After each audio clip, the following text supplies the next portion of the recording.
नमस्कार मंडळी. कधी तुम्ही बनवलंय का असं काळ्या घेवड्याचा रस्सा? खूप झाक लागतो बरं का. भरपूर लसूण घ्यायचा, कांदा घ्यायचा, खोबरं कोथिंबीर घ्यायचं वाटलेलं. आता तेलामध्ये घेवडा चांगला चटाचटा आवाज येईपर्यंत मस्त परतून घ्यायचा.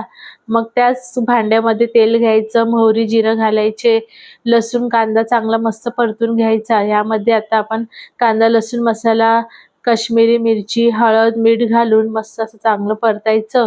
मग त्यावर आपण भाजून घेतलेला घेवडा घालायचा आणि पाणी घालून चांगलं उकळून द्यायचं. उकळी आली की यावरती शेंगदाण्याचा कूट घालायचा आणि झाकून ठेवायचं 15-20 मिनिटासाठी. 15-20 मिनिटाला, कारण कसं याला शिजायला थोडा वेळ लागतो बरं. आणि काश्मीरी मिरची यासाठी घातली की आपल्या घेवड्यामुळे कसं काळपट रंग येतो ना रश्याला, त्यामुळे मी यामध्ये काश्मीरी मिरची घातली. आणि 15-20 मिनिटांनंतर तयार आपलं मस्त झाक असं घेवड्याचा रस्सा.